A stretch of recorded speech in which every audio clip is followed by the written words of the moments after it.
इस तरह से श्रीमद् भगवद गीता क्या है, भगवान का गाना है। इसमें हम देखेंगे टोटल 700 श्लोकास हैं, 700 श्लोक हैं श्रीमद् भगवद गीता में, जिसमें से 574 574 श्लोकास जो हैं वो कौन बोलते हैं, श्री कृष्ण बोलते हैं। भगवान स्वयं 574 श्लोक बोल रहे हैं, 574। और इसमें फिर आगे 84 श्लोकास कौन बोल रहा है, अर्जुन। अर्जुन ने जो क्वेश्चन पूछे वो 84 श्लोकास में है। और उसके बाद थर्ड नंबर पे आते हैं संजय। संजय ने जो श्लोका बोले वो है 41 41। और एक श्लोका, सिर्फ एक श्लोका कौन बोले, धृतराष्ट्र, जो गीता का सबसे पहला श्लोक है। तो इस तरह से ये भगवत गीता 700 श्लोकों में ये गाना जो है चलता है। और इसमें ये गानों में भगवान दिव्य ज्ञान दे रहे हैं अर्जुन को, और अर्जुन जो है श्लोक पूछ रहा है और उसको डिस्क्राइब कौन कर रहा है, संजय के थ्रू उसको डिस्क्राइब कराया गया है। तो अब इन श्लोकास को कौन समझ पाएगा, उसके लिए क्या क्वालिफिकेशन है, ये हमको जानना होगा। तो प्रभुपाद जी जब भूमिका देते हैं तो वहां पे बोलते हैं सबसे पहली और सबसे बड़ी क्वालिफिकेशन क्या होनी चाहिए हम लोगों के बीच में, कि हमको ये नॉलेज होनी चाहिए या हमको ये हृदय से मानना होगा कि भगवान श्री कृष्ण स्वयं भगवान है, परम ब्रह्म है। श्री कृष्ण कोई आम एक कोई व्यक्ति, कोई राजनीतिक, या जैसे कभी कभी बुक्स में आजकल जो है, आजकल मॉडर्न बुक्स जो आ रही हैं वहां पे भगवान को एक पॉलिटिशियन के तरह से ऐसे प्रस्तुत किया जाता है। नहीं, श्री कृष्ण कोई आम व्यक्ति या कोई एक फेमस व्यक्ति नहीं थे, बल्कि वो स्वयं पूर्ण पुरुषोत्तम भगवान है। ये हमको मानना होगा, तब हम गीता को समझ पाएंगे। और दूसरा क्वालिफिकेशन है गीता को समझने का कि हमारा भाव अर्जुन के जैसे होना चाहिए, सरेंडर्ड भाव, शरणागत भाव। पहला, भगवान श्री कृष्ण पूर्ण पुरुषोत्तम है, ये हमको हृदय में स्थापित होना चाहिए। और दूसरा, हमारा भाव अर्जुन के जैसे होना चाहिए, तब हमको गीता समझ आएगी। और कैसे समझना होगा, क्या खुद पढ़ के समझ पाएंगे? नहीं, गुरु परंपरा के माध्यम से ही हम इसको समझ पाएंगे। और जब हम गुरु परंपरा के माध्यम से जानेंगे तो क्या जानेंगे कि इसमें 5 कंटेंट्स पे बात की गई है। इस भगवत गीता के 5 मुख्य कंटेंट्स हैं। वो क्या हैं? पहला है ईश्वर, भगवान, भगवान के बारे में ज्ञान दिया गया है। दूसरा है जीव, जीव यानी हम आत्माएं, परमात्मा और आत्मा ऐसे भी बोल, ईश्वर, जीव। और तीसरा है प्रकृति। 5 टॉपिक्स जहां जिनके ऊपर गीता है, जो टॉपिक्स को डिस्क्राइब किया है भगवान ने गीता में, वो है पहला ईश्वर, दूसरा जीव, तीसरा प्रकृति, चौथा काल और पांचवा कर्म।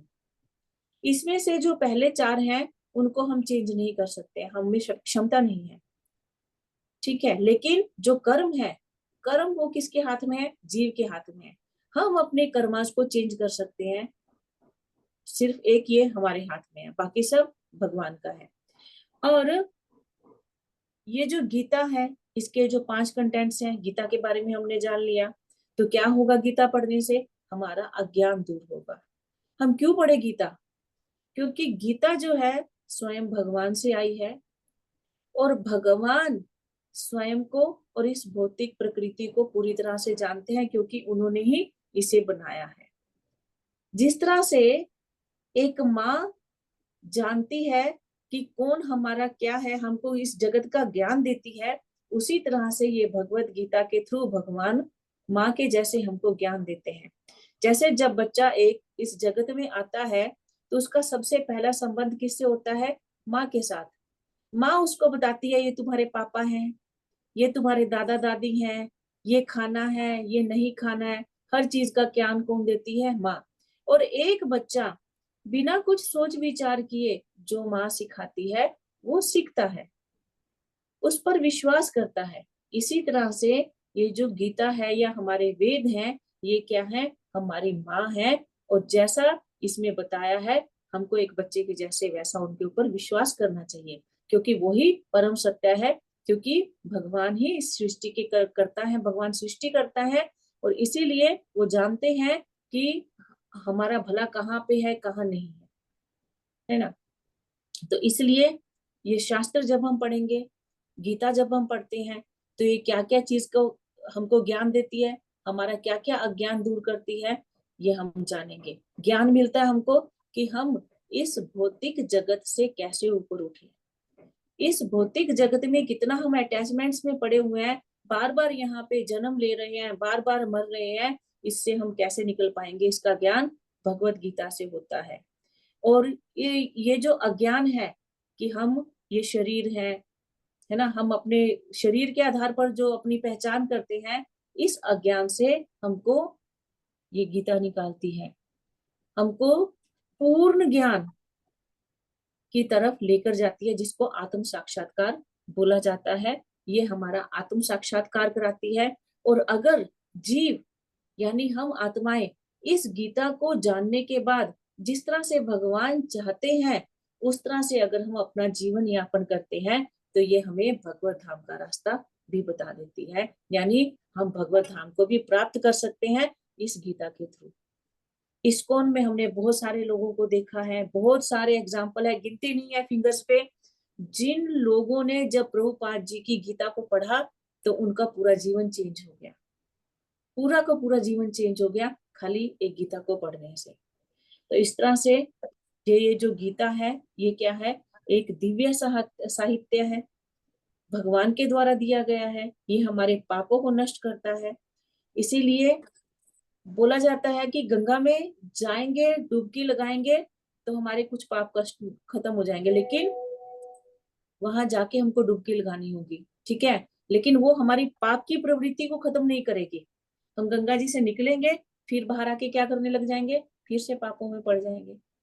लेकिन गीता क्या है, हमारी प्रवृत्ति को चेंज कर सकती है, हमारी प्रवृत्ति को ही चेंज कर सकती है। इसीलिए आचार्य लोग, बहुत सारे लोगों ने बोला है, ये जो है मायावादी शंकराचार्य जी भी इवन गीता के महत्व को स्थापित करते हैं। वो बोलते हैं एकम शास्त्रम देवकी पुत्र गीतम एको देवो देवकी पुत्र एव, कि एक ही शास्त्र होना चाहिए। वो क्या है, भगवान श्री कृष्ण ने जो दिया है। एक ही गीत होना चाहिए, किसके लिए, भगवान की प्रशंसा के लिए।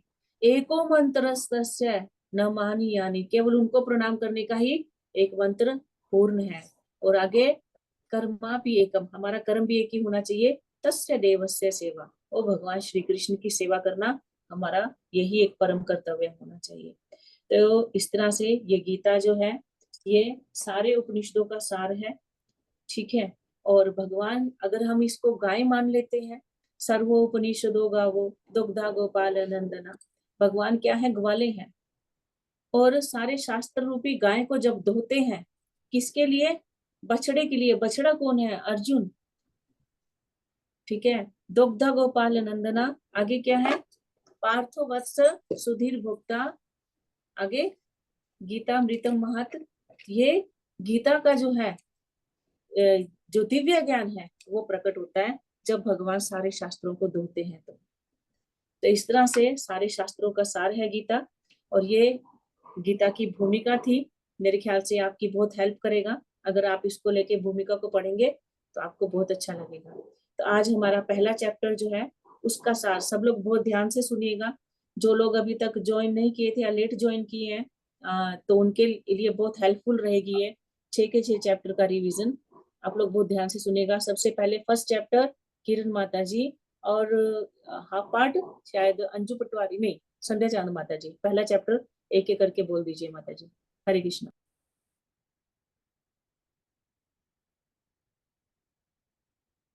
किरण माता जी आपका अनम्यूट है, सॉरी अनम्यूट कर लीजिए, म्यूट है आप। और बाकी लोग प्लीज अपना म्यूट रखिएगा, और लोग बीच में अपना ऑन मत कीजिएगा। सबसे पहले मैं आप सब वैष्णव को प्रणाम करती हूँ। मुझसे जो भी गलती हो प्लीज मुझे माफ कर दीजिए, जो भी त्रुटि हो जाए। यहाँ पे प्रभुपाद जी ने, यहाँ पे गीता का ज्ञान भगवान ने अर्जुन को दिया है, लेकिन इस ब्रज जीव के लिए प्रभुपाद जी ने जो मेहनत की है, और हमें कृष्ण बन के, और आप जैसे वैष्णव को अर्जुन बनाया है ताकि हम तक गीता का ज्ञान पहुंच सके। और और ये मुझे इस गीता ज्ञान के लिए जोड़ने के लिए मैं रेखा माता जी का बहुत शुक्रिया करती हूँ कि उन्होंने मुझे आप लोगों से जोड़ा। इसके लिए मैं धन्यवाद देती हूँ उनका भी। सबसे पहले गीता सभी उपनिषदों का पार जो आपने बताया है, और यहाँ पे गुरु परंपरा भी बताई गई, शिष्य और गुरु परंपरा भी। जैसे कि भगवान ने सबसे पहले सूर्य भगवान को ये ज्ञान दिया था, सूर्य भगवान ने मनु को दिया, मनु ने शाबू को दिया, फिर ये लुप्त हो गई थी ये ज्ञान विद्या, फिर लुप्त हो गई थी गीता का ज्ञान। फिर भगवान ने जब अर्जुन ने अपने रिलेटिव को मारने के लिए मना किया युद्ध स्थल में, तब भगवान ने गीता का ज्ञान फिर से अर्जुन को दिया और उन्हें बताया कि ये युद्ध करना क्यों जरूरी है। भगवान ने यहाँ पे अर्जुन को भी बताया कि ये युद्ध करना क्यों जरूरी है, धर्म युद्ध है ये तुम्हें क्यों करना है। इसके लिए भगवान ने यहाँ पे अर्जुन को ज्ञान दिया है। फिर यहाँ पे संजय जो है व्यास जी के शिष्य हैं, और संजय को ये व्यास जी ने दिव्य दृष्टि प्रदान की, जिसके कारण वो लाइव टेलीकास्ट जो धर्म स्थल में हो रहा है ये कुरुक्षेत्र में, वो सारे धृतराष्ट्र को बता रहे हैं वो अर्जुन। यहाँ पे धृतराष्ट्र इससे पूछ रहे हैं संजय से कि संजय, मेरे और ये धर्म क्षेत्र और कुरुक्षेत्र में मेरे और पांडव के पुत्र जो युद्ध की इच्छा से गए हैं वो वहां क्या कर रहे हैं। एक्चुअली यहाँ पे ये धृतराष्ट्र बता रहे हैं कि धर्म क्षेत्र जो है वो कोई साधारण क्षेत्र नहीं है, और कुरुक्षेत्र भी कोई साधारण, क्योंकि जो कुरु महाराज थे वहां पे उन्होंने तपस्या की थी, यज्ञ किया था बहुत बड़ा, और सभी स्वर्ग से आए देवी देवता वहां पे तपस्या के थे, इसलिए उस क्षेत्र को धर्म क्षेत्र कहा गया है। और कुरु महाराज ने तपस्या की थी, यज्ञ किया था बोल के वहां उस जगह को कुरुक्षेत्र बोला गया है। यहाँ पे ये भी बताया है कि ये अपनी मनसा को जाहिर कर रहे हैं, ये धृतराष्ट्र मेरे और पांडव के पुत्र, जबकि सभी पुत्र कुरुवंशी है, लेकिन उन्होंने अपनी मनसा को प्रकट किया है कि वो मेरे पुत्र हैं जो कुरुवंशी है, पांडव अलग है। दूसरी बात यहाँ पे यहाँ पे धृतराष्ट्र अंधे हैं, लेकिन वो अंधे सिर्फ आंखों के अंधे नहीं है, बल्कि उन्होंने ये जाहिर कर दिया है कि वो मन से, विचार से, हर तरह से अंधे। अगर वो चाहते तो ये युद्ध को रोक सकते थे, क्योंकि पांडवों ने शांति दूत बना के भगवान को भेजा था उनके पास, लेकिन उन्होंने ठुकरा दिया। भगवान ने उनसे 5 गांव मांगे, उन्होंने एक सुई के नोक भी जगह देने से मना कर दी थी, और उन्होंने युद्ध को स्वीकार किया था। यहाँ तक कि भगवान के पास जब दुर्योधन और ये जाते हैं, ये अर्जुन, तब दुर्योधन ने भगवान को नहीं चुन के उनकी सेना को चुनी थी, और उन्होंने खुद मतलब इस युद्ध को न्योता दिया था। फिर यहाँ पे ये बता रहे हैं, संजय बता रहे हैं, और ये संजय उनकी मनसा को जान जाते हैं कि धृतराष्ट्र क्या पूछना चाह रहे हैं। धृतराष्ट्र यहाँ पे ये पूछना चाह रहे हैं कि मेरे पुत्र जो धर्म के मामला में अधर्मी है वो, और पांडव पुत्र जो है एकदम धर्मी है, तो इस जगह का प्रभाव कहीं पांडव पुत्रों के पक्ष में ना चला जाए, और ये मेरे पुत्र कहीं उनसे ये मतलब मेरे पुत्र उनसे संधि ना कर ले, मेरे पुत्र उनसे संधि ना कर ले। ये उनको ये चीज खाई जा रही थी कि ये कहीं ये युद्ध अर्जुन के पक्ष में ना, पांडव के पक्ष में ना हो जाए। लेकिन संजय उनकी मनसा समझ जाते हैं, और संजय बोलते हैं महाराज आप घबराइए मत, वहां पे दुर्योधन खाली गए हैं अपने ये देखने के लिए कि पांडव लोग ने जो वीर रचना रची वो ये कैसी रची, वहां पे कौन कौन से योद्धा हैं, वो सिर्फ ये देखने गए। और ये देख के दुर्योधन अंदर अंदर हताश होते हैं उनकी व्यूह रचना को देख के, और द्रोणाचार्य जी से आगे कहते हैं कि गुरु आपके शिष्य जो धृष्टद्युम्न है उन्होंने बहुत ही सुंदर तरीके से इस व्यूह रचना को रचा है, क्योंकि वो आपने जिस तरह से उसे सिखाया था उसी हिसाब से उन्होंने उस व्यूह रचना को रचा है।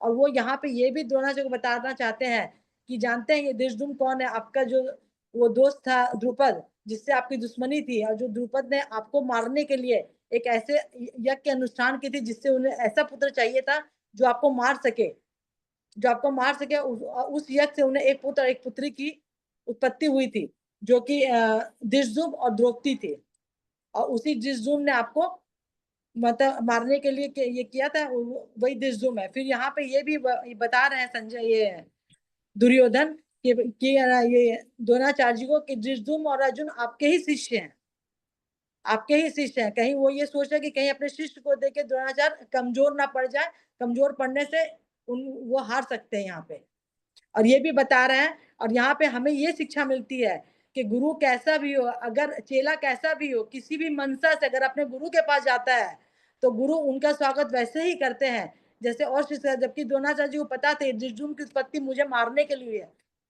वही मुझे मार सकता है, फिर भी उन्होंने ये धृष्टद्युम्न को अपना ये शिष्य के रूप में स्वीकार किया और उन्हें वो सारी शिक्षा दी जो और शिष्यों को दी थी उन्होंने। उसके बाद ये दुर्योधन बोलते हैं कि इनके पास बहुत प्रतापी प्रतापी सारे योद्धा हैं, जैसे कि भीष्म है और ये अर्जुन है, साथ में विराट, द्रुपद, चित्तिकाना, काशीराज, पुरुतंजि भोज तथा शैल जैसे महान शक्तिशाली योद्धा है। प्रकामी युद्धामन्यु, अनंत शक्तिशाली उत्मोजा, सुभद्रा पुत्र और द्रौपदी के पांचों पुत्र भी महारथी है। दुर्योधन बोल रहे हैं कि द्रोणाचार्य अपने सेना में भी बहुत ऐसे महारथी हैं, उसकी कमी नहीं है। जैसे आप हैं, अश्वत्थामा है, भीष्म पितामह है, ये सोमदत्त के पुत्र भूरिश्रवा है, ये सब योद्धा सब विजयी रहे, इन्होंने कभी हार का मुख नहीं देखा है और ये सब हथियारों द्वारा सुसज्जित है। यहाँ तक कि ये सब मतलब ऐसे और कुछ ऐसे भी योद्धा हैं जैसे जयद्रथ है, जयद्रथ जो ऐसे योद्धा है जो मेरे लिए मरने मारने को तैयार है। यहाँ पे भी ये दुर्योधन द्रोणाचार्य से कह रहे हैं और ये भी वो बोल रहे हैं कि जब तक पितामह हमारे संरक्षण में है, जब तक पितामह हमारी सुरक्षा कर रहे हैं, सुरक्षा कर रहे हैं, जब तक हम उनकी छत्र छाया में है, तब तक हम ये युद्ध नहीं हार सकते हैं। जबकि भीष्म भी बहुत बड़ा योद्धा है, वो इस युद्ध को हरा सकता है, लेकिन भीष्म क्या उत्तेजित है, उसे बहुत जल्दी क्रोध आ जाता है और वो इस क्रोध के कारण वो कोई भी गलती कर बैठ सकता है। लेकिन भीष्म पितामह बहुत सुलझे हुए इंसान है, वो बहुत समझ के कोई भी कदम उठाएंगे। ये सब सुन के भीष्म पितामह को लगा कि अर्जुन, ये दुर्योधन हताश हो रहा है, वो मुझे गलत समझ रहा है, इसलिए उसको खुश करने के लिए भीष्म पितामह ने अपना सिंह से गरजता हुआ शंख बजाया और उसे यह आश्वासन दिया कि मैं तुम्हारे साथ हूँ। और दुर्योधन बहुत खुश होता है जब भीष्म पितामह ने शंख बजाया। उसके बाद सभी दुर्योधन के सभी योद्धाओं ने शंख बजाया। उसके बाद भगवान एक विशाल रथ में श्वेत घोड़ा के साथ अर्जुन और भगवान उसमें सवार थे। भगवान ने अपना 5 जन शंख बजाया, अर्जुन ने अपना देवदत्त शंख बजाया, विष्णु ने पौंड्र नामक शंख बजाया, युधिष्ठिर ने अनंत विजय नामक शंख बजाया, नकुल सहदेव ने सुघोष मणि पुष्पक शंख बजाया और सभी योद्धाओं ने अपने अपने बल अपने अपने महान शंखों को बजाया। इससे क्या पूरा वातावरण कोलाहल हो गया, संग डुमू सब कुछ बजने लग गया। लेकिन यहाँ पे भीष्म पितामह कह रहे हैं कि इस कोलाहल में मुझे ये भाप गया है कि वो तो भगवान को भगवान नहीं मानना था, इसलिए उसके लिए तो ये क्या कोई खास बात नहीं थी। लेकिन अर्जुन को ये पितामह बता रहे हैं कि यहाँ पे इन लोगों की हार निश्चिंत है, क्योंकि यहाँ पे अर्जुन के साथ भगवान है और भगवान के निर्देशा अनुसार ही इन लोग सारे कार्य को कर रहे हैं।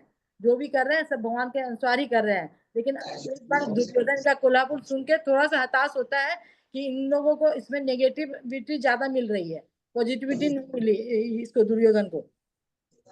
यहाँ पे भगवान को यहाँ पे भगवान को अर्जुन ने ऋषिकेश भी कहा है, क्योंकि भगवान की समस्त इंद्रियां के स्वामी है और अर्जुन को उन्होंने दिव्य दृष्टि भी प्रदान की है। भगवान ने अलग अलग कार्य के कारण भगवान को अलग अलग नाम से बुलाया गया है। जैसे कि भगवान को पार्थ सारथी कहा गया क्योंकि उन्होंने अर्जुन के सारथी बनने को स्वीकार किया है। जैसे भगवान को वासुदेव बोला गया है, भगवान को मधुसूदन बोला गया क्योंकि उन्होंने मधु नामक दैत्य का वध किया था।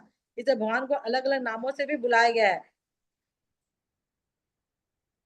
इन सभी योद्धाओं ने संग, हाँ, धृतराष्ट्र की कूटनीति के कारण ही ये युद्ध हो रहा है। जैसे कि दुर्योधन और उनके योद्धा ने बता रहे हैं कि तुम्हारा विनाश निश्चय। दोनों पक्ष के कोल्हाओं ने अपने अपने संग बजाए और पांडु धार्मिक के इन शंखों से ध्वनि प्रजित हुई, क्योंकि पांडवों ने भगवान को पूर्ण विश्वास था। इसलिए कहा जाता है भगवान पर विश्वास करते हैं वे सदैव विजय होते हैं। हनुमान जी से ध्वजा जो सजी हुई रथ पे अर्जुन जाते हैं, वो तो ये प्रतीक होता है कि हनुमान जी राम के साथ है और राम के साथ सीता है। जहाँ राम और सीता हनुमान हो वो जी, क्योंकि राम जी को भी हनुमान ने ही जिताया था जब हनुमान अवतार हुआ था। तो जहाँ राम सीता हनुमान हो वहां अर्जुन की विजय निश्चिंत ही है। उसके बाद अर्जुन भगवान से कहते हैं हे अच्युत। यहाँ भगवान को अर्जुन ने अच्युत बोला है क्योंकि वो किसी अपने भक्त के किसी भी काम के लिए नहीं चुकते हैं। क्योंकि अर्जुन भगवान को अपने इंद्रिया, अपनी कर्मेंद्रिया सब कुछ है, वो जो कुछ करता था भगवान के लिए करता, हंसता गाता खेलता खाता या वो पूजा पाठ जो सब कुछ वो भगवान के लिए करता था। इससे भगवान भी चाहते थे कि मैं भी अपने भक्त के काम आऊं, क्योंकि भगवान भक्त के हमेशा अधीन होते हैं। इसलिए यहाँ पे भगवान को अर्जुन ने बोल रहा है कि हे अच्युत, आप मेरे रथ को दोनों योद्धाओं के बीच में ले चले ताकि मैं देख सकूं कि वहां कौन कौन है। और भगवान रथ को दोनों सेनाओं के बीच में ले जाते हैं और बोलते हैं, और भगवान ने इस यहाँ पे अर्जुन को गुड़ाकेश कहा है। गुड़ा केश का मतलब वो जो अपने नींद पे विजय प्राप्त कर लिया, नींद मतलब अज्ञान, नींद रूपी अज्ञानता पे जिसे विजय प्राप्त कर लिया उसे गुड़ा केश कहते हैं। यहाँ भगवान ने अर्जुन को ये भगवान अर्जुन को गुड़ा केश कहते हैं। भगवान अर्जुन को यहाँ धनंजय भी बोला गया है, क्योंकि धनंजय का मतलब होता है जब भगवान ये महाराज युधिष्ठिर को धन की जरूरत हुई यज्ञ करने के लिए, तो अर्जुन ने ही उन्हें धन की व्यवस्था करके दी थी, इसे यहाँ पे ये अर्जुन को धनंजय बोला गया है। और इसको भीष्म को विकोदर बोला गया था। हिंडासुर का वध किया था, जो कि किसी के लिए भी संभव नहीं था, वो भीष्म में किया था। और फिर अर्जुन बोल रहे हैं कि मैं ये देखना चाह रहा हूँ कि दुष्ट दुर्योधन और उसका दुष्ट दुर्योधन जो कि युद्ध करने के लिए आया है, गलत नीति के साथ जो युद्ध करने के लिए, उसके साथ कौन कौन से योद्धा है जो उनका साथ दे रहे हैं, मैं ये देखना चाहता हूँ, इसलिए आप मेरा रथ वहां पे ले चले। और अर्जुन वहां पहुंचता है। यहाँ पे ये हमें संदेश मिलता है कि अगर हम भगवान पे पूर्ण विश्वास कर लें और अपना सब कुछ भगवान को समर्पित करते हैं, मन से, क्रम से, वचन से, इंद्रिया से, कर्मेंद्रिया से, अगर हम भगवान का भजन करें, भगवान की लीला गाए, भगवान के वैष्णव का सबका संग करें, तो हम जीव परमात्मा से मिल सकते हैं, मतलब हम हमें परमात्मा प्राप्त हो सकते हैं। हरे कृष्णा। थैंक यू माता जी, यहाँ तक था ना आपका? ठीक है, आगे। थैंक यू, बहुत सुंदर किया माता जी। आगे संध्या चांद माता जी, आगे चैप्टर। हरे हरे कृष्ण माता जी, सभी हरे माता कृष्ण। जी को मेरा प्रणाम। और कोई भूल होगा तो माता जी आप सुधार देना थोड़ा। ये जो 25 से 25 से 46 का श्लोक में अर्जुन क्यों युद्ध नहीं करना चाहते हैं, वो उसका 4 कारण बताते हैं। वो 4 कारण है उनका, अर्जुन का हृदय में करुणा, उनका उपभोग नहीं करने का इच्छा, और पाप का प्रतिक्रिया, एवं राजवंश का ध्वंस। ये 4 कारणों के बारे में मैं थोड़ा थोड़ा बताऊंगी। कुछ भी भूल हुआ माता जी आप बोल दीजिए। भगवान सबका हृदय में परमात्मा के रूप में रहते हैं, इसलिए वो सबका मन का बात समझते हैं। अर्जुन क्यों दोनों सेना के बीच में रथ को रखने के लिए बोले ता कृष्ण को मालूम था, इसीलिए वो अर्जुन का इच्छा अनुसार दोनों सेना का बीच में रथ पर रखा, विशेष करके जहाँ भीष्म एवं द्रोण उपस्थित थे, क्योंकि भीष्म और द्रोणों के प्रति अर्जुन का ज्यादा लगाव था। दोनों पक्ष के सेना के अंदर अर्जुन, उनका आत्मीय स्वजन, बंधु बांधव, पितामह, आचार्य एवं ये सबको देखकर आश्चर्य हो गया एवं दया एवं करुणा से विगलित हो गया। अर्जुन एक कोमल हृदय का व्यक्ति थे, इसीलिए वो बोलने लगे, उनका स्वबांधव, आत्मीय स्वजन सब लोग युद्ध में उपस्थित है। वो देख के उनका अंग प्रत्यंग कांप रहा है, मुंह सूखा जा रहा है, गांडीव हाथ से छूट रहा है, वो अपने को भूल रहे हैं और समस्त अमंगल कारण उनको दिख रहा है। इससे हमको समझ में आ रहा है, कोमल हृदय का भक्त अर्जुन स्नेह और प्रेम से निमज्जित होकर सम्मुख के अपना आत्मस्वजन को देख के विस्मित हो गए, जीवन का अनित्यता भयभीत हो गए। अर्जुन के पास ये लक्षण दुर्बलता के लिए प्रकाश नहीं हो रहा था, वरन हृदय का कोमलता का ये लक्षण दिख रहा था। इसमें हम लोग को ये शिक्षा मिलता है कि कोमलता एक भक्त का लक्षण है। उसके बाद उपभोग के लिए इस युद्ध में विजय लाभ करके सुख भोग करने का इच्छा अर्जुन नहीं कर रहे थे, कारण जिन लोगों के लिए राज्य एवं सुख भोग करने का आशा किया जाता है, वो सब लोग युद्ध के लिए खड़े थे। प्रत्येक जीव अपने अपने भाई बंधु कुटुंबों को अपना ऐश्वर्य दिखाना चाहता है, लेकिन अर्जुन का जो रिलेटिव थे वो सब लोग वहाँ युद्ध में थे और युद्ध में प्राण त्याग भी करेंगे, तो ये ऐश्वर्य वो किसको दिखाएंगे। इसीलिए अर्जुन कृष्ण को अपना मनोभाव बताया, जे वो अपना राज्य भोग करने के लिए इच्छा नहीं कर रहे हैं, क्योंकि जो उनका पारिवारिक सदस्य का जीवन का विनिमय में अर्जित हो। अपनों को हत्या का प्रतिक्रिया रूप पाप होने के कारण अर्जुन भयभीत हुए। वैदिक शास्त्र के अनुसार 6 प्रकार आतताई को मार देना उचित है। ये 6 प्रकार आतताई को मारने से कोई पाप नहीं होता। वो 6 आतताई है जो बीज देता है, जो अग्नि संयोगकारी, जो मारणास्त्र साहाଯ୍ୟରେ आक्रमण करे, जो धन अपहरण करे, जे अन्य दूसरों का भू संपत्ति अपहरण करे, जो परस्त्री अपहरण करे। ये समस्त 6 प्रकार आतताई का गुण दुर्योधन में था। वो पांडव के ऊपर का अप्लाई भी किया था।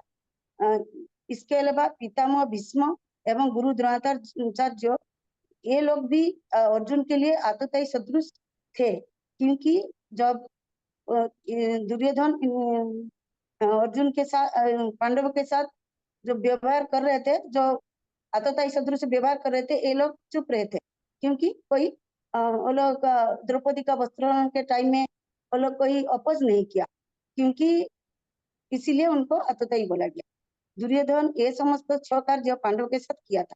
दूसरा कोई आतताई होता तो अर्जुन और उन लोग को मार देते। मात्र अर्जुन साधु स्वभाव संपन्न एक भक्त होने के कारण साधु व्यवहार करके उन लोगों को क्षमा करने के लिए इच्छा किया।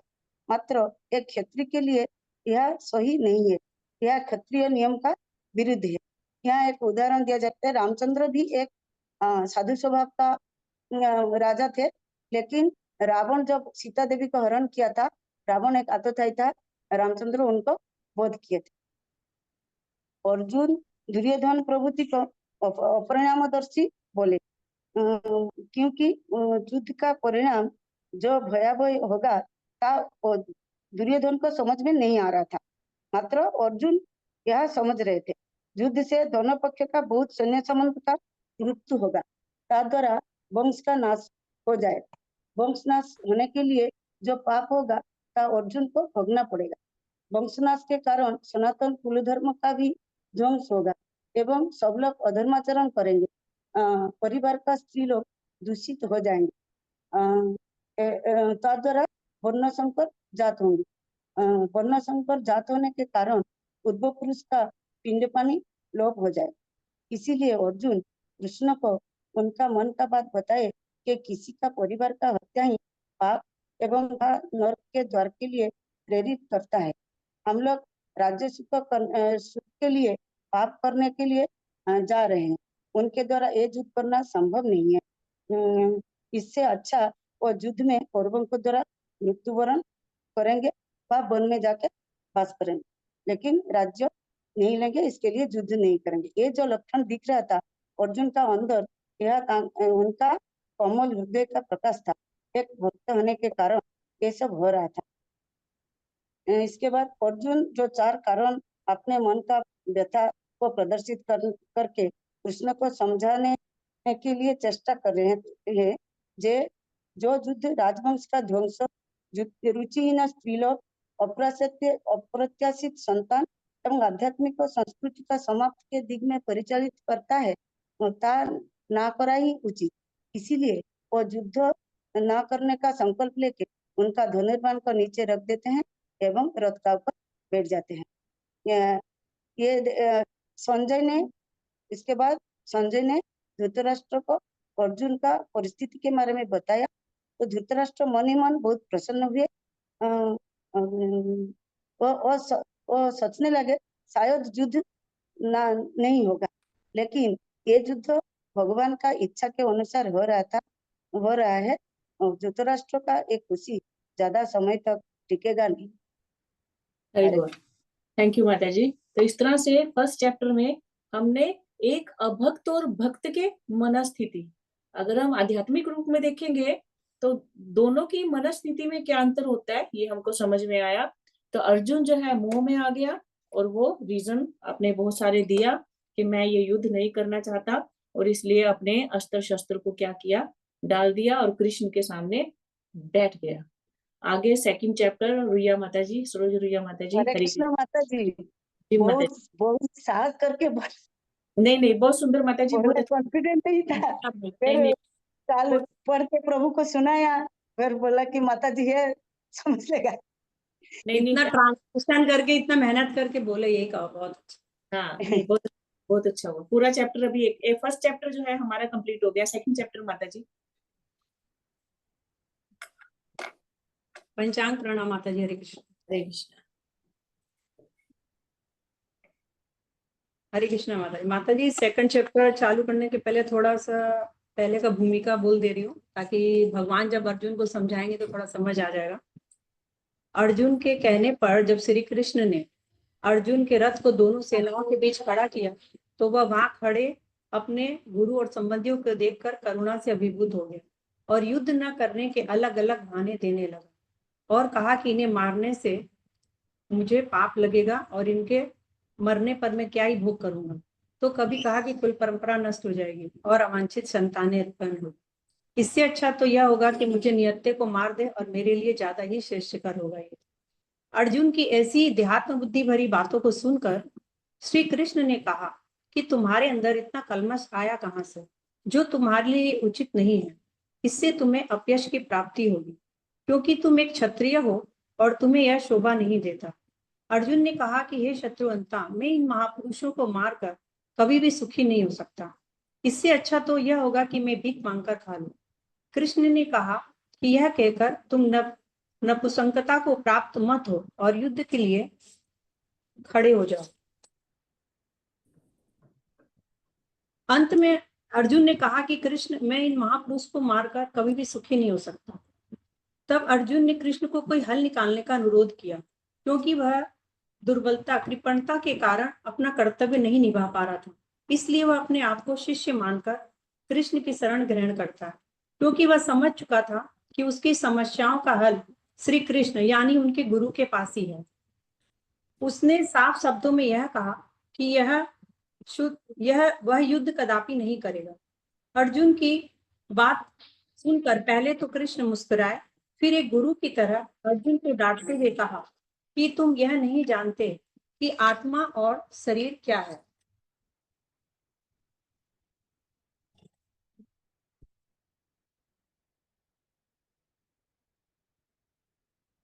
यहाँ पर कृष्ण जो है अर्जुन को आत्म तत्व का ज्ञान देते हैं और उसकी सभी बातों का उत्तर देते हुए उसकी बातों का खंडन करते हैं।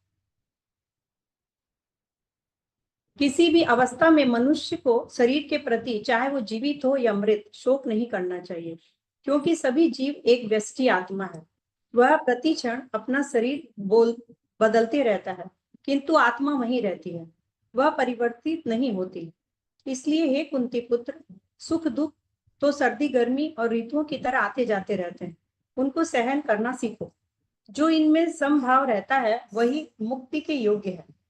इस शरीर में जो आत्मा है तुम इसको अविनाशी समझो, क्योंकि इसका कभी भी विनाश नहीं होता। यह भौतिक शरीर अस्थायी है, इसे कभी न कभी नष्ट होना ही है। इसलिए हे पार्थ, उठो और युद्ध के लिए खड़े हो जाओ। किंतु आत्मा कभी भी नष्ट नहीं होती, न ही इसकी जन्म और मृत्यु होती है। आत्मा शाश्वत है, यह पुराने शरीर को त्याग कर नए शरीर धारण करती है। इसे किसी भी शस्त्र द्वारा न काटा जा सकता है, न ही जलाया जा सकता। फिर भी यदि तुम सोचते हो कि इनकी जन्म मृत्यु होती है, तो जिसने जन्म लिया उसको तो मरना निश्चित ही है और फिर इसका पुनर्जन्म भी होना निश्चित है। शरीर में रहने वाली आत्मा का कभी भी वध नहीं होता। इसलिए हे पार्थ, अब तुम शोक मत करो और युद्ध के लिए खड़े हो जाओ। यदि तुम ऐसा एक क्षत्रिय होते हुए अपने कर्तव्य का पालन नहीं करोगे तो तुम्हें नरक भोगना पड़ेगा। अब इस तरह कृष्ण अर्जुन को समझाते हुए कहते हैं कि यदि तुमने अपने भाइयों और पितामह पर दया करके युद्ध भूमि को छोड़ा तो तुम्हारा जो सम्मान है वह धूल में मिल जाए। फिर अर्जुन दूसरा प्रश्न बोलता है कि मैं अपने संबंधियों को मारूंगा तो मुझे पाप लगेगा। तब फिर कृष्ण अर्जुन से बोलते हैं कि जब तुम्हारा सब उपहास करेंगे और तुम युद्ध करते हुए मरोगे तो तुम्हें स्वर्ग की प्राप्ति होगी और जीतने पर पृथ्वी पर राज्य सुख भोगोगे। तुम सुख दुख लाभ हानि जय पराजय किसी के बारे में भी विचार मत करो।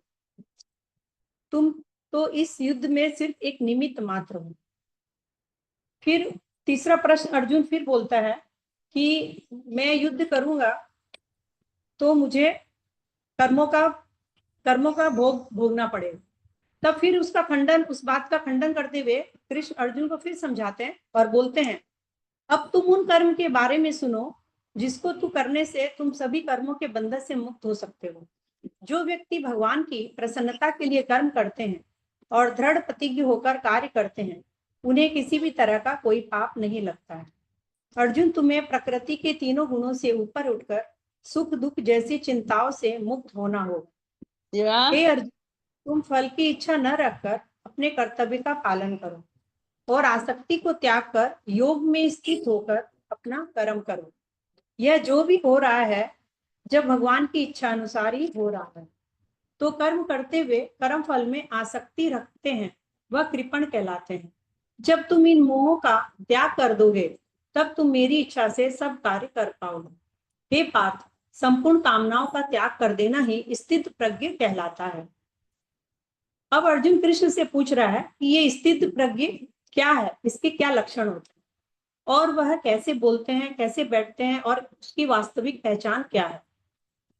तो फिर कृष्ण अर्जुन को बोलता है, जो स्थिति प्रज्ञ होता है वह किसी भी परिस्थिति में सुखी और दुखी नहीं होता। वह राग, भय और क्रोध से रहित होता है। तीनों तापों से उसका मन विचलित नहीं होता। वह कछुए की तरह अपने अंगों को समेट कर बैठता है, क्योंकि वह उसी की तरह अपने संपूर्ण इंद्रियों और मन को विषयों में समेट लेता है। देह अभिमानी मनुष्य अपने मन को विषयों से तो हटा लेता है, लेकिन फिर भी उसे भोग करने की इच्छा बनी रहती है।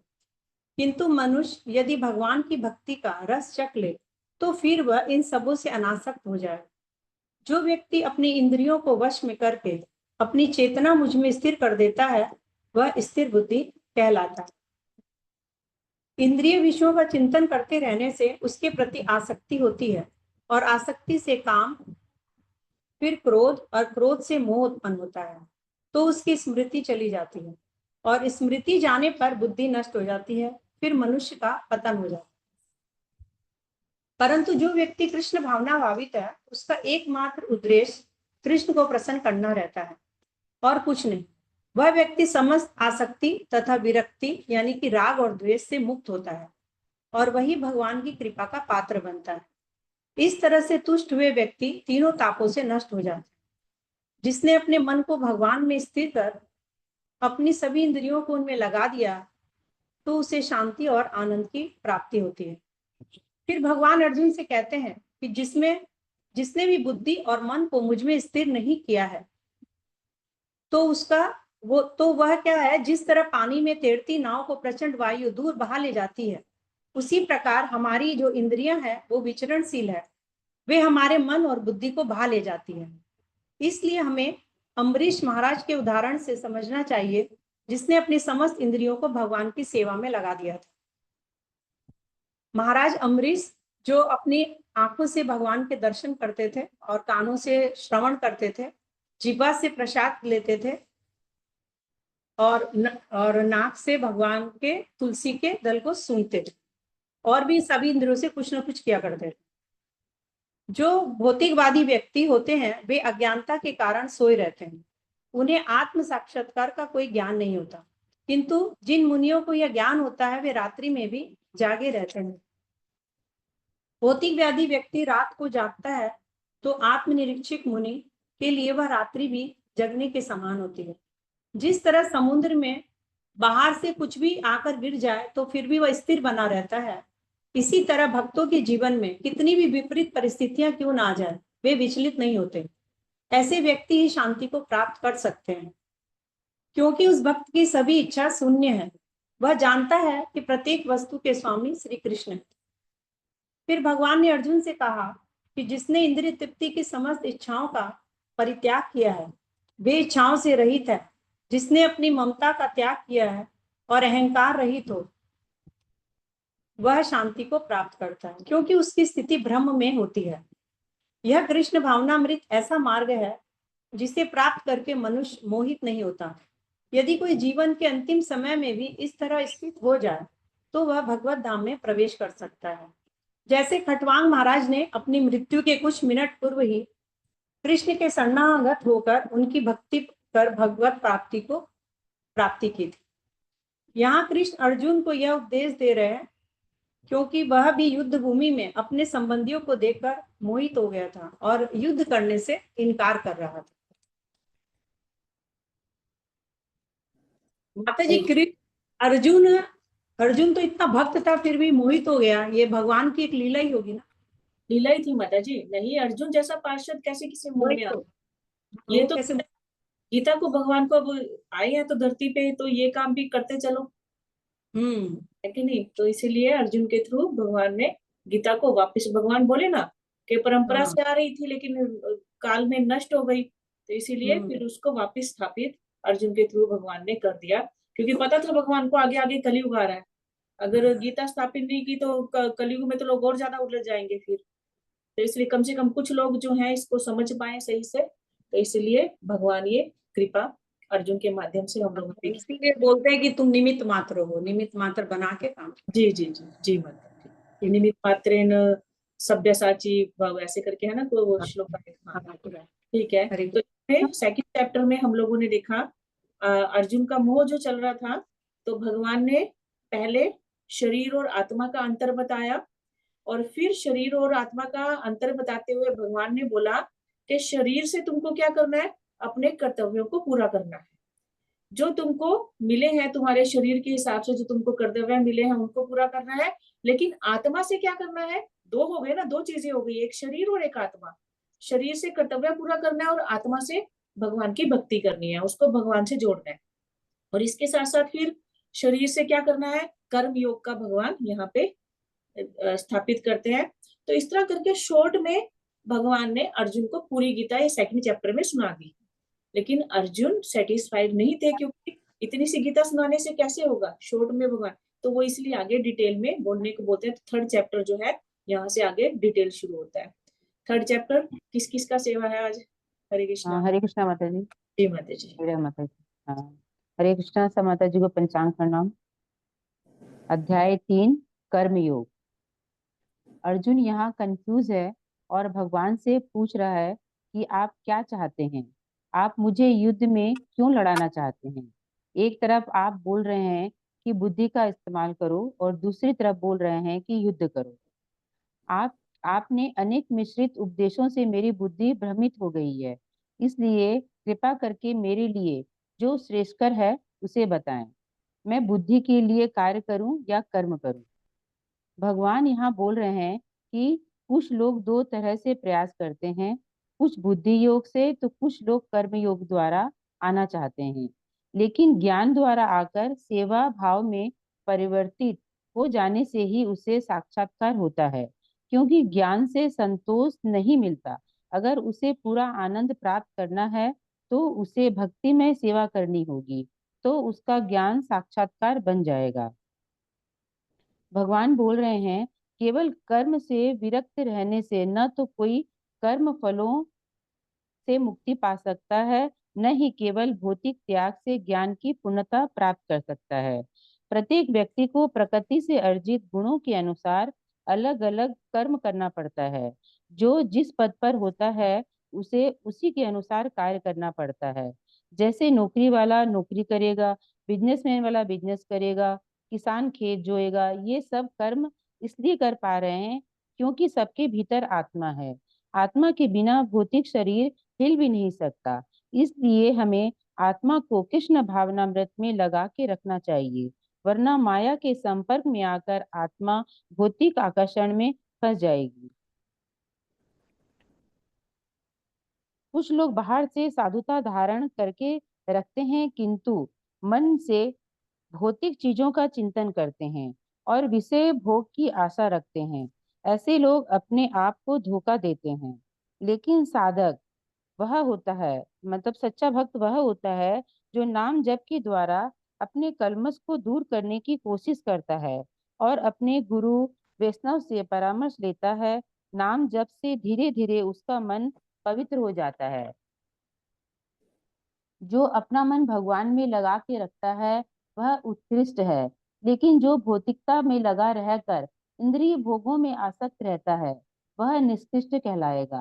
कर्म करते हुए हमें अपना मन भगवान में लगा के रखना चाहिए। जब हम कृष्ण भावना भावित कर्म करेंगे तो हम पाप पुण्य से मुक्त हो जाएंगे। जीव भौतिक भोगों को भोगते हुए भगवान को सेंटर में रखकर हमेशा भगवान का चिंतन करता हुआ सब में भगवत भावना रखते हुए अपना कर्म करता है तो वह उत्कृष्ट कहलाएगा, क्योंकि वह शरीर से अपना कर्म कर रहा है लेकिन मन से भगवान का चिंतन कर रहा है। प्रभुपाद जी ऐसे व्यक्ति को उत्कृष्ट बताते हैं। कर्म करते हुए अपने परिवार का निर्वाह करो, क्योंकि कर्म के बिना शरीर निर्वाह नहीं हो सकता। कर्म के बिना हम एक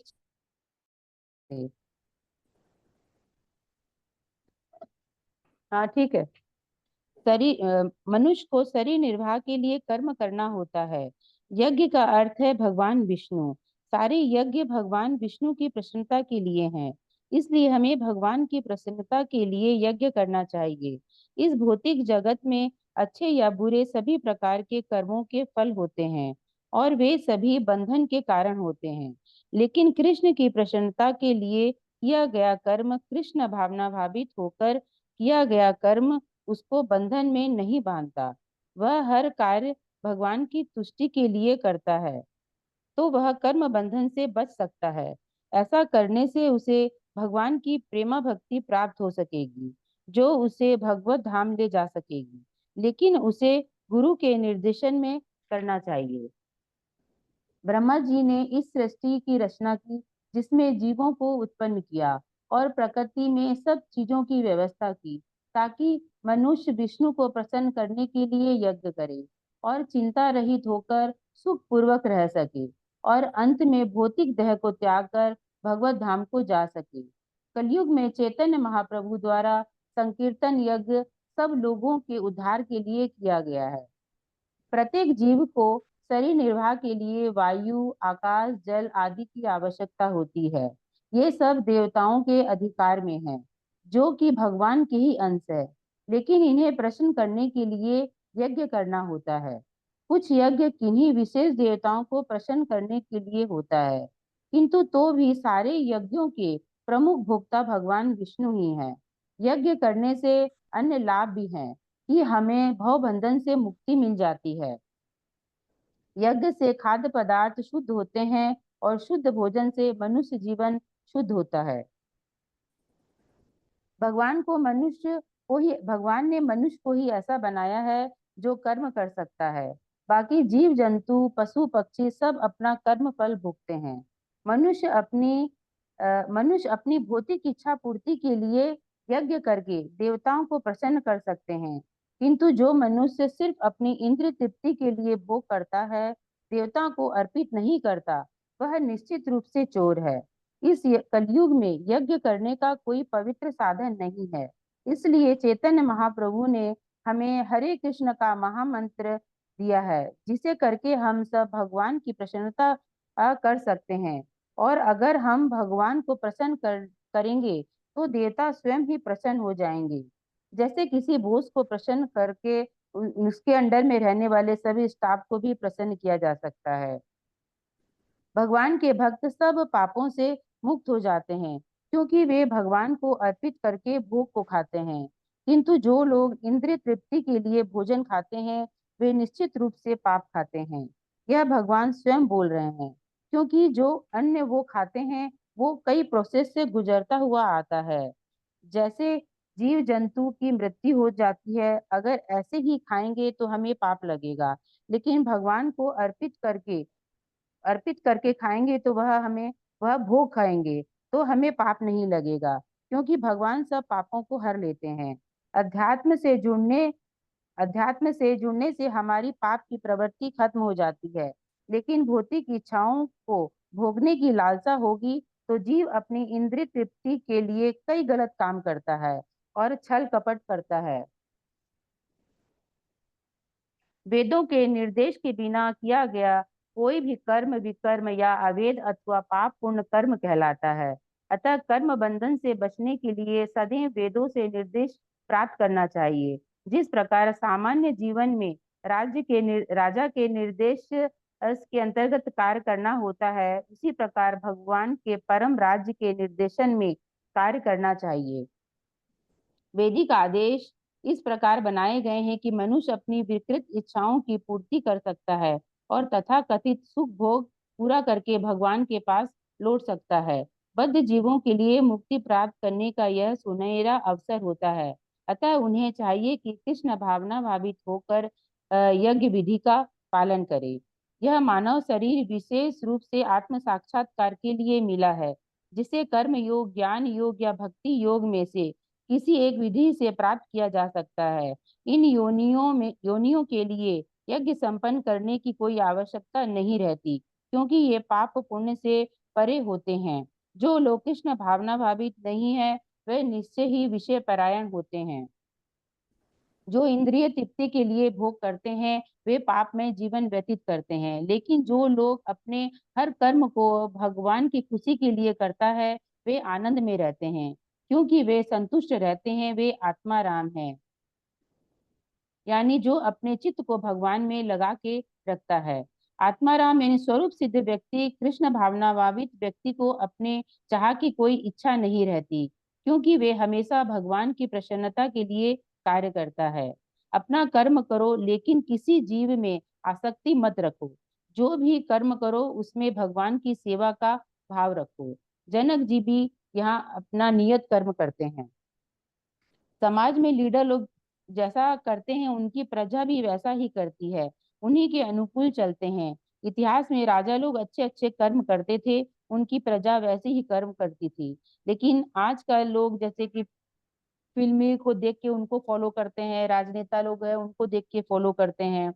यहाँ पर भगवान को किसी चीज की जरूरत नहीं है, न उनको किसी चीज का अभाव है, लेकिन फिर भी वे कर्म करते हैं। गाय चराने जाते हैं, फिर मथुरा गए, द्वारका गए और अपना कर्म करते रहे, क्योंकि वे ये सब हम सब जीवों को सिखाना चाहते हैं। हरे कृष्णा। हरे कृष्णा। थैंक यू माता जी। सेकंड पार्ट किसका है?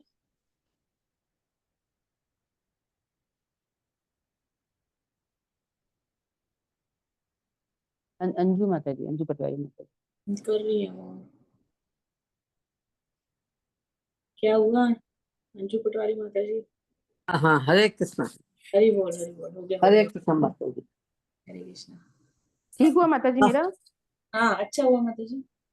एक्चुअली फिलोसफी ज्यादा आ गई ना इसमें, इसलिए थोड़ा इस चैप्टर में फिलोसफी आ गई ना ज्यादा। कुछ भी ज्यादा, हाँ ये बहुत थोड़ा सा मतलब डिफिकल्ट भी है चैप्टर सब कर्म में। जी जी, ठीक है। अंजू माता जी प्लीज। हाँ, हरे कृष्णा माता जी। पंचांग प्रणाम। देखिए, कोशिश की हूँ, लेकिन आप देख लीजिएगा, या जरूर। कुछ अच्छा गलत ही हो हो तो बता जी। दीजिएगा। जी, पंचांग प्रणाम। हरे कर्मयोग, भगवत गीता अध्याय 3 श्लोक 23। कर्मयोग। इस अध्याय में अर्जुन भगवान से किस भावनामृत का बहाना बनाकर युद्ध से जीत छुड़ाना चाहते हैं। इसलिए भगवान से पूछ रहे हैं कि आप बुद्धि को कर्म से श्रेष्ठ समझते हैं, तो मुझे युद्ध में क्यों लगाना चाहते हैं। तब भगवान कर्म के महत्व को समझाते हैं। इस श्लोक में भगवान अर्जुन को बता रहे हैं कि उनके लिए कोई भी कर्म करने की आवश्यकता नहीं है, लेकिन भगवान धर्म की स्थापना करने के लिए ही अवतार लिए हैं। इसलिए घर में या घर के बाहर उचित धर्म का आचरण करते हैं, क्योंकि मनुष्य उनके आचरण का ही अनुगमन करेंगे। भगवान यदि नियत कर्म नहीं करेंगे तो लोग पथभ्रष्ट हो जाएंगे। भगवान समस्त जीवों के पिता हैं, और यदि ये जीव पथभ्रष्ट हो जाए तो अप्रत्यक्ष रूप से यह उत्तरदायित्व भगवान का ही है। फिर हमें ध्यान देना होगा कि यद्यपि हमें भगवान के पद चिन्हों का अनुसरण करना है, तो भी हम उनका अनुकरण नहीं कर सकते। जैसे से भगवान ने बाल्यकाल में गोवर्धन पर्वत उठाया था, हम इसका अनुकरण नहीं कर सकते। हमें उनके उपदेशों का पालन करना चाहिए। एक भक्त में और एक अभक्त में केवल इच्छाओं का भेद होता है। एक भक्त जो भी करता है वो कृष्ण की तुष्टि के लिए करता है। जैसे राजर्षि अम्बरीश महाराज सभी कुछ भगवान के तुष्टि के लिए करते थे, और एक अभक्त अपनी इंद्रिय तृप्ति के लिए ही सब कुछ करता है। फिर भक्त ज्ञानी पुरुषों को जो यदि अपने सांसारिक इच्छा को पूरी करने के लिए भी यदि भगवान के मंदिर जाता है और भगवान की सेवा करता है, तो उसे रोकना या टोकना नहीं चाहिए, क्योंकि ऐसा करते करते हो सकता है उसका भगवान से सच्चा प्रेम हो जाए। भगवान भक्त और अभक्त संसार में कार्य करते हुए एक समान लग सकते हैं, लेकिन उनकी चेतना में बहुत अंतर रहता है। भौतिक चेतना वाला व्यक्ति सभी वस्तुओं का कर्ता अपने को ही मानता है और यह नहीं जानता कि शरीर की रचना प्रकृति द्वारा हुई है, जो परमेश्वर की अध्यक्षता में कार्य करती है। वह अहंकार के कारण कृष्ण के साथ अपने शाश्वत संबंध को भूल जाता है। जो जीव अपने स्वरूप को भगवान के अंश के रूप में जानता है, जो सच्चित आनंद है, वो कभी भी अपने को इंद्रिय तृप्ति में नहीं लगाता। श्रीमद् भागवत के अनुसार जो व्यक्ति परम सत्य को ब्रह्मा, परमात्मा तथा श्री भगवान इन तीन विभिन्न रूपों में जानता है, वह तत्वविद कहलाता है, क्योंकि वह परमेश्वर के साथ अपने वास्तविक संबंध को भी जानता है। भगवान यह कहते हैं कि कृष्ण भावना का ज्ञान नहीं होने के कारण अज्ञानी मनुष्य भौतिक कार्यों में ही आसक्त रहते हैं और ये कार्य अधम होते हैं। फिर भी एक ज्ञानी भक्त को उनको यह कार्य करने में विचलित न करें। ऐसे मोहग्रस्त व्यक्ति अहिंसा जैसे सिद्धांतों तथा परोपकारी कार्यों में लगे रहते हैं। भगवान हमें उपदेश देते हैं कि ऐसे लोगों को विचलित न किया जाए और न अपना मूल्यवान समय नष्ट करें। किंतु भगवत भक्त भगवान से भी अधिक दयालु होते हैं। वे सभी प्रकार के संकट झेल कर अज्ञानी पुरुषों के पास जा जाकर उन्हें कृष्ण भावनामृत के कार्यों में प्रवृत्त करने का प्रयास करते हैं, जो मानव के लिए परम आवश्यक है। इसलिए हे अर्जुन, अपने सभी कार्यों को मुझे समर्पित करके बिना किसी लाभ की इच्छा से आलस छोड़कर युद्ध करो। जो व्यक्ति मेरे आदेशों को अपना कर्तव्य समझकर इच्छा को छोड़कर और मेरे उपदेश को विश्वास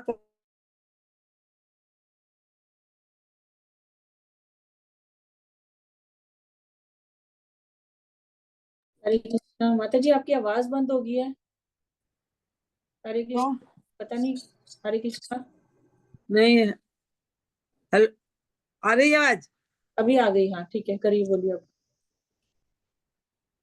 जो व्यक्ति मेरे आदेशों का अपना कर्तव्य समझकर इस आदेशों को का विश्वास तथा श्रद्धा के साथ पालन करते हैं, उनको सकाम कर्मों का बंधन नहीं लगता है।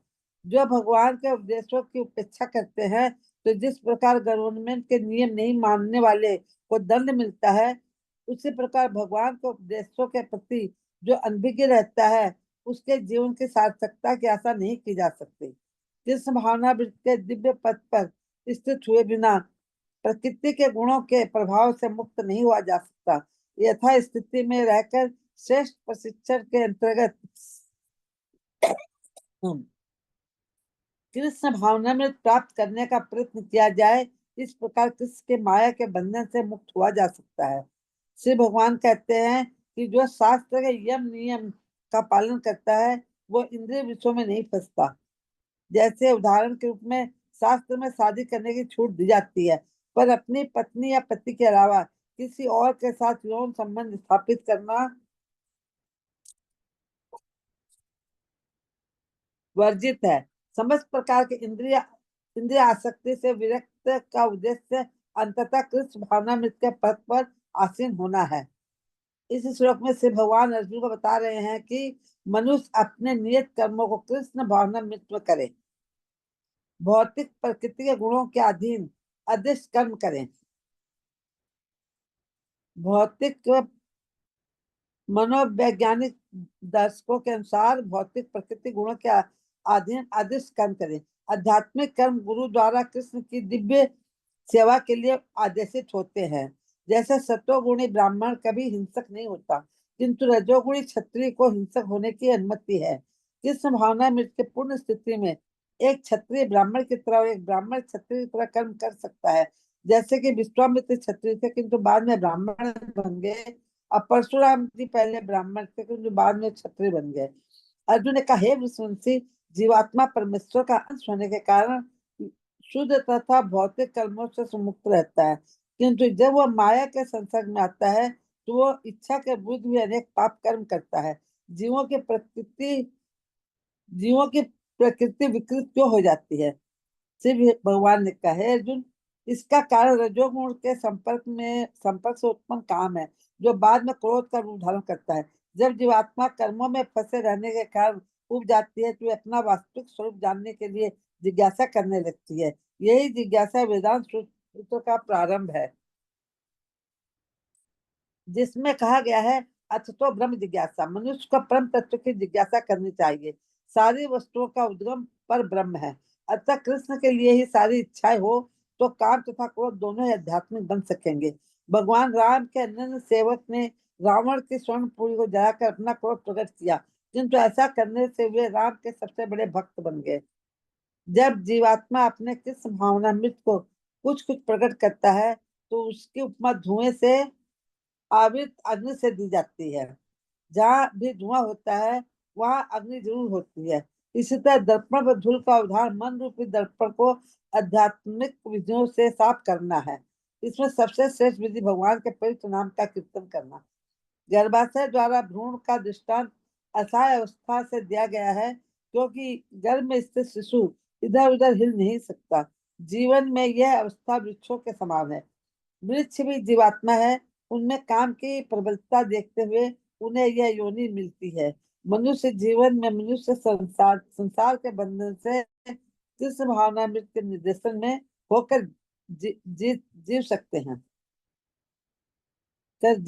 हैं। जीवात्मा कितना भी विषय भोग करे पर काम पर तृप्ति नहीं होती। जिस प्रकार अग्नि में जितना ईंधन डालते हैं वो उतनी ही तेज जलती है। इस प्रकार जो अपराधी भगवान के नियमों की अवज्ञा करते हैं वे मैथुन जीवन द्वारा बंदी बनाए जाते हैं, जिसके लिए जीवात्मा को संसार में भोग वृत्ति में रहते हैं। ये भोग वृत्ति में जो प्रसन्नता की अनुभूति होती है वही जीव की परम शत्रु है। इंद्रियां, मन तथा बुद्धि में यह काम रहता है। सबसे पहले काम की शुरुआत मन से होती है। मन के आदेश पर इंद्रियां काम करती है। इसके बाद बुद्धि काम पूर्ण रुचियों में आनंद लेती है। इस प्रकार आत्मा को भी भौतिक भोग की लत पड़ जाती है, जिसे वो अपना वास्तविक सुख मान बैठता है। इसमें श्री भगवान अर्जुन को कहते हैं कि कोई भी काम इच्छा इंद्रियों से शुरू होती है। जैसे अजामिल बहुत संस्कारी ब्राह्मण थे, पर एक वेश्या को किसी के साथ कुकर्म करते हुए देख लिए। ये देखने से उनका मन वेश्या में आसक्त हो गया और इससे उनका ज्ञान तथा भगवान के प्रति उनका जो प्रेम था सभी खत्म हो गया। इसलिए भगवान कहते हैं कि सबसे पहले अपनी सही बुद्धि के द्वारा अपने इंद्रियों को गलत काम में फंसने से रोको। मनुष्य भगवत भक्ति के द्वारा इंद्रियों को वश में करना प्रारंभ कर सकता है और काम या कोई भी भगवत प्रेम में बदल सकता है, जो मानव जीवन की सबसे अच्छी अवस्था है। यदि मनुष्य की चेतना श्रेष्ठ हो तो आत्मा प्रत्यक्ष रूप में परमात्मा में रत रहे तो बुद्धि, मन और इंद्रियां स्वतः ही रत हो जाएंगे। यदि मन भगवान के दिव्य सेवा में लगा रहे तो तुच्छ विषयों में उसको लग पाने की संभावना नहीं रहती। मनुष्य को चाहिए कि बुद्धि द्वारा आत्मा की स्वाभाविक स्थिति को ढूंढे और फिर मन को निरंतर कृष्ण भावनामृत में लगाए रखे। इसलिए भगवान कह रहे हैं कृष्ण भावनामृत शक्ति से मनुष्य इंद्रिय, मन तथा बुद्धि पर नियंत्रण रख सकता है। जीव अपने को भौतिक इच्छाओं से हटाकर भगवान की सेवा में लगाकर काम रूपी शत्रु से जीत सकता है। मनुष्य को अपने किसी भी भौतिक कर्म को बंद करने के लिए कोई आवश्यकता नहीं है, बल्कि कृष्ण भावनामृत को विकसित करके अपने कर्मों को शुद्ध बनाना है।